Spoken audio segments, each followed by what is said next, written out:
Students, we are starting the next topic, that is relational calculus. A relational calculus expression creates a new relation which is specified in terms of variable that range over rows of stored database relation or columns of the stored relation in domain calculus. Relational calculus expression में हमें एक नया relation मिलता है और उसको हम variable की टर्म्स में एक्सप्रेस करते हैं। वेरिएबल जो है उनकी रेंज आपके रोज भी हो सकती हैं या कॉलम्स हो सकती हैं। अगर आप रोज को रेफर करोगे तो आप टपल कैलकुलस बोलते हो और अगर आप कॉलम्स को रेफर करोगे तो आप उसको डोमेन कैलकुलस बोलते हो।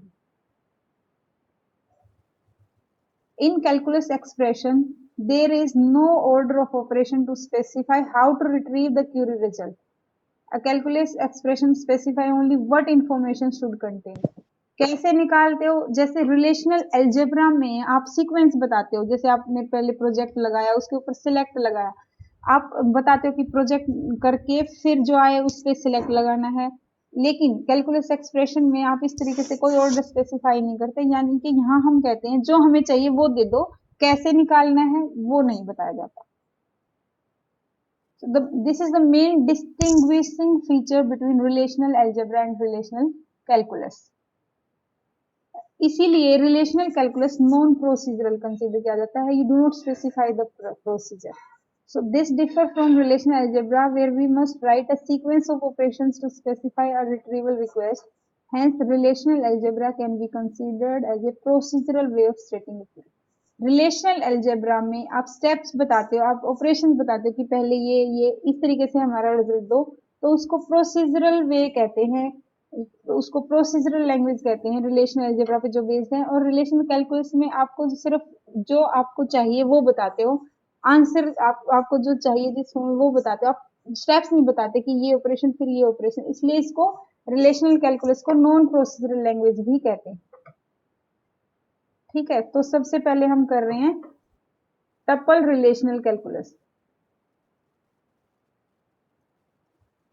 The tuple relational calculus is based on specifying a number of tuple variable.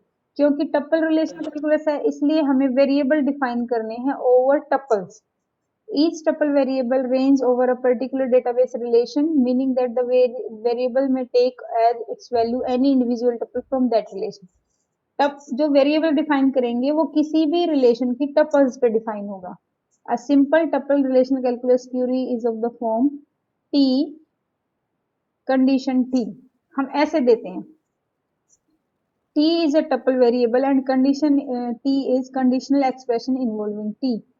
कि हमें वो वाली टपल चाहिए जो इस कंडीशन को फुलफिल करती है. वेरिएबल की टर्म में हमें क्यूरी लिखनी है. इसमें result of such a query is set of all tuple that satisfy condition T. Example देखते हैं. To find the first and last name of all the employee whose salary is above $50,000, we can write the following tuple calculus expression. T dot f name, T dot last name. हमने यहाँ पे बोला कि हमें first name और last name चाहिए. किसका चाहिए? एम्प्लॉय रिलेशन से चाहिए. जो टी है आपका, जो हमने स्मॉल टी लिया है, ये क्या है? टप्पल है एम्प्लॉय टेबल की. उस हर एक टप्पल का हमें फर्स्ट नेम और लास्ट नेम चाहिए जिनकी सैलरी ग्रेटर देन 50,000. आप यहाँ पे कोई प्रोजेक्ट या सिलेक्ट वैसे तो कंडीशन लगा रहे हो, लेकिन उन ऑपरेशंस को रेफर नहीं करते कि ये ऑपरेशन करके आप ये करो. अगर हम इसी को रिलेशनल अलजेब्रा में करते तो हम लिखते कि एम्प्लॉय, उसके ऊपर कंडीशन लगाते सिग्मा सैलरी ग्रेटर देन 50,000 और उस सारे को ब्रैकेट में रखते हुए हम पाई लगाते, पाई फर्स्ट नेम लास्ट नेम. लेकिन इसको वेरिएबल की टर्म में हम एक्सप्रेस करते हैं. T is variable which represent the rows of the relation, and जब हमें एट्रीब्यूट्स को रेफर करना है तो T dot F name, T dot L name, T dot salary, इस तरीके से हम करेंगे. Here the condition employee T specifies that the range relation of a tuple variable T is employee. Range relation is tuple of employee table. First and last name ये हम projection में देते हैं। Of each employ T that satisfy the condition ये हम selection में देते हैं रिलेशन अलजेब्रा में। तो ये आप एग्जांपल रिलेशनल कैलकुलस अगर आता है टपल रिलेशन कैलकुलस तो इस तरीके से एग्जांपल रेफर कर सकते हो। ठीक है,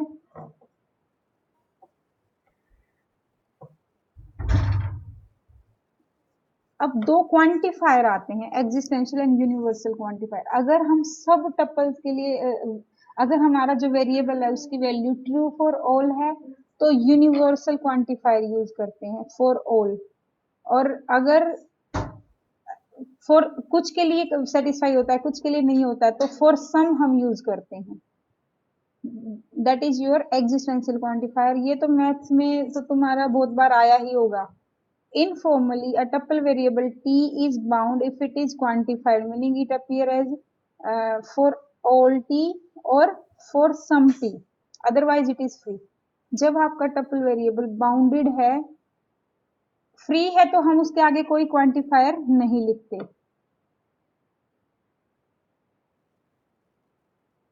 और अगर आपका बाउंडेड है तो क्वांटिफायर लिखते हैं। फॉर ऑल यानी कि सबके लिए ट्रू रहेगा, फॉर सम ये एग्जिस्टेंशियल क्वांटिफायर यूज करते हैं।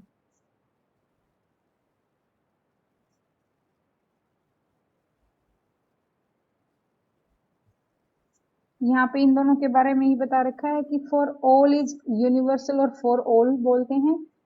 दिस ई उल्टा E symbol this is the existential और देयर एग्जिस्ट और फॉर सम ये इस तरह का क्वांटिफायर है।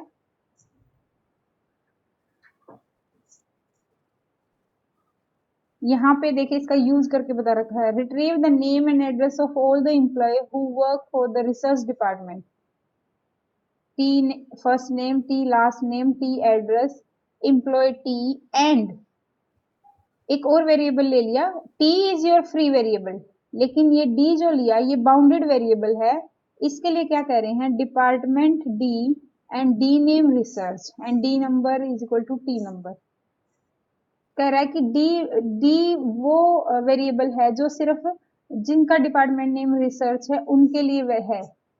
तो एक और वेरिएबल ले लिया अब क्योंकि हमने एक और टेबल को रेफर किया है डिपार्टमेंट टेबल के लिए उसके लिए डी लिया है और ये बाउंडेड किया कि सिर्फ इसकी रेंज यहां तक है, यहां से यहां तक बाउंडेड है ये हमारा। इस तरीके से आप इसमें टी आपका फ्री वेरिएबल हो गया और डी बाउंडेड वेरिएबल हो गया।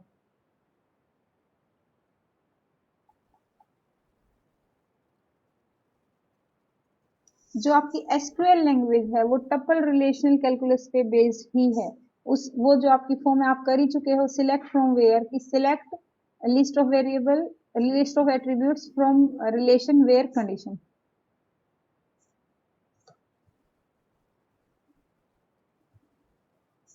एक और लैंग्वेज है जो टपल रिलेशन कैलकुलस पे बेस्ड है that is QL Q U E L.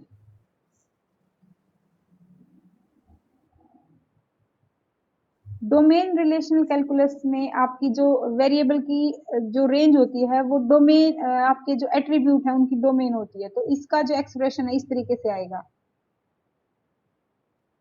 Expression of domain calculus of the form x1 x2 xn और फिर कंडीशन आ जाती है आपकी। यहाँ पे x1 x2 xn domain variable हैं और कंडीशन में उनकी कोई कंडीशन जो इन पे जिस जो ट्रू होती है तो आपका ये आते हैं। और अगर इसमें क्वांटिफायर यूज करे होंगे तो आपकी इस तरह की यहाँ पे वेरिएबल आया और ये क्वांटिफाइड वेरिएबल आए इस तरीके से फिर आपकी आगे की कंडीशन आई। तो आप इसमें इनका दोनों का एक एक एग्जाम्पल यूज कर सकते हो सिंटेक्स यूज कर सकते हो फिर एक एक एग्जाम्पल आप लिख सकते हो। अगर ये आपका शॉर्ट नोट में दोनों में से कोई भी आ सकता है या short note on relational calculus आपका आ सकता है तो दोनों का आप थोड़ा थोड़ा लिख सकते हो। ठीक है, थैंक यू।